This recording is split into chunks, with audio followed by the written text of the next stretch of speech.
আগুন ফাগুন লাগাবো নি ভাই, আগুন ফাগুন লাগাবো।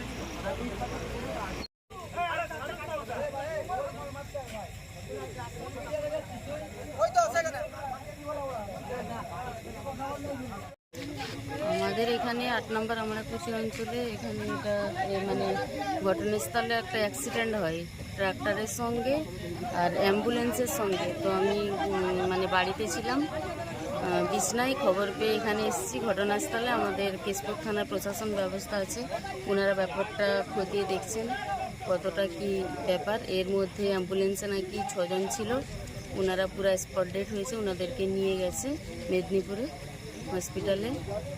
বাকিটা আমি এই এসে পৌঁছালাম, দেখছি পুলিশরা এখানে তদন্ত চালাচ্ছে, প্রশাসনিক ব্যবস্থা। অ্যাম্বুলেন্সে কতজন যাত্রী ছিল?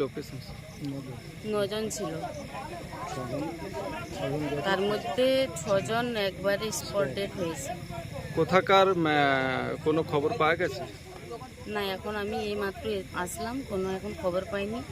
তো আমাদের এখানে প্রশাসন ব্যবস্থা আছে, ওনারা খতিয়ে দেখছেন সমস্ত ব্যাপারটা। মর্মান্তিক দুর্ঘটনা এটা কেশপুরে হয়েছে। একটা অ্যাম্বুলেন্সের সাথে একটা লরির মুখোমুখি সংঘর্ষ। অ্যাম্বুলেন্সটা ঘাটাল থেকে আসছিল মেদিনীপুর মেডিকেল কলেজে, ওখানে একটা পেশেন্ট ছিল, সেই পেশেন্টকেই ট্রান্সফার করা হয়েছিল, তার জন্যই আসছিল।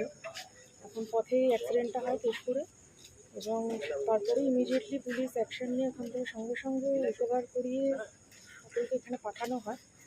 8 জন টোটাল ছিল ইনক্লুডিং ড্রাইভার, তার মধ্যে 6 জনই এখন অবধি দেখা যাচ্ছে, 6 জন ডেথ, 6টা মৃত্যু ঘটেছে। একজন ক্রিটিক্যাল কন্ডিশনে রয়েছে, একজন মোটামুটি স্টেবল বলতে পারি। মাল্টিপল ফ্র্যাকচার রয়েছে বাট স্টেবল।